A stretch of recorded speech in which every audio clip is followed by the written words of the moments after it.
So today we're at property R-446. This is a property that's got a lot more to meet the eye. It's got a big property. Well, it's a 136 square metre footprint, but the attic hasn't been utilised. It's got windows in it. It can easily be put to habitation. We have a 70 square metre stone property which needs full renovation, but it's there right next to you. It looks like we've got 3 wells. It's walled. We've got huge existing cork oak trees and another big pine giving lots of shade. Slow roll down to an olive grove. Properties around, very, very peaceful. Literally 7 minutes from Pingo, Doorstep and Ansiao. So it's got a lot going for it. So before we dive into this TARDIS-like property, let's go and have a look from the air. To the right you can see the oak woodlands that are included in the property and the general layout of the habitable house on the left and the ruin on the right. Then just to the right of the picture past the houses you'll see the garage and another couple of small outbuildings. You can make out the walls running down the sides of the property if you look carefully, and you run into some more oak trees and an olive grove. There is a track coming in, and I think you have access from the rear of the property via another track. It would only be accessible in the summertime with a normal car. You'd need a 4x4 otherwise if it's been raining.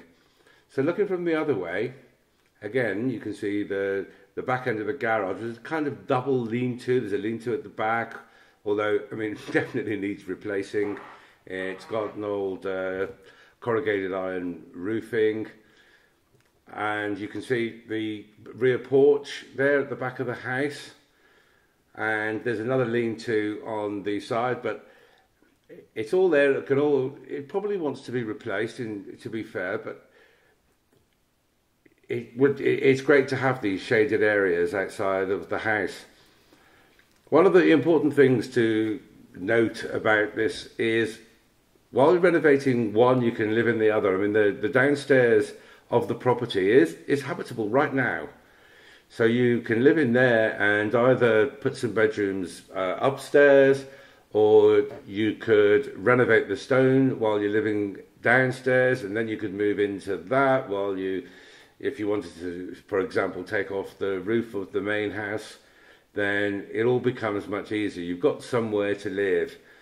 I mean, utilities already there. I mean, the habitable house has electrics already plumbed in, although they're turned off at the moment. There are 3 wells on the property, but there is also town water. Now, this is inside the ruin. Everything's black because, well, in the old days they didn't use chimneys. So whatever fire you were using, then, you know, it just got very smoky and everything got black. Now, this would have been the kitchen area, and in the wintertime where everyone would just like hang out, because as we go through this doorway, you will see appearing in the bottom left of the picture an old bread oven. This is where they would have cooked their bread, and very likely cooked other things too, smoked meats. So let's go and have a look at the rest of this. I mean, you can see the thickness of the big stone walls here, which are in good condition. This would be an easy to renovate stone. I know you might scoff at that, but it is. You take everything off, take the roof off, put a ring beam around it, and because you've got the solid stone walls, you just gut everything out, and then you've got an open floor plan. I love these old wooden boxes. You find them in a lot of the very old houses. They're actually for storing root vegetables. That's what they were used for back in the day. Now you might say, some people might think it's a shame to rip everything out, but take it from me with experience, it's easier to gut one of these than to not. Now there's the garage, admittedly ramshackle garage, but with the lean-to on the side. But you could render that up and it would be perfectly usable as a garage or workshop. You can get just about any vehicle onto this land as well, which if you've got caravans or a motor caravan is a very handy thing. Is there a view down the land? You can see oak forests right there in the distance. These olive trees, and most of them look in really good health, so a good crop. Walking into this property from the rear, you can see the corridor goes straight through, so if both of these doors were light, we'd have lots of light coming through. Turning right into the kitchen, it may still be a little bit dark with dark red tiles and dark brown furniture, but it's a decent sized kitchen. However, I'm inclined to think if you took out the wall and took out the opposite wall and put this through into a kitchen diner, which you would walk straight into, it would be really quite nice. You've also got the shaded area outside covering these windows, so this should stay nice and cool in here. The whole property's got good height. It's a concrete build. It's actually, habitable as it is, really, basically.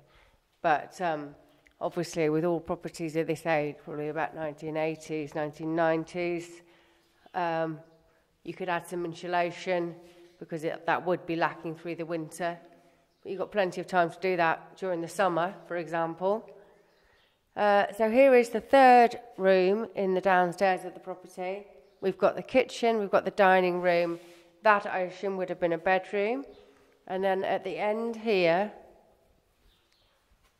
what would have been, I guess, the lounge. But in my mind, you've easily got 2 more bedrooms at the front of the property here.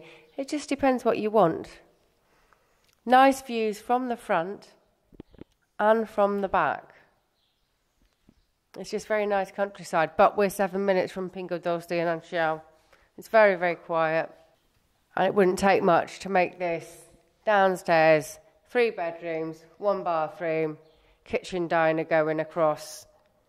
And then upstairs, I think you've got space for another large room. So here in the upstairs space, we've got a huge attic, which is very usable.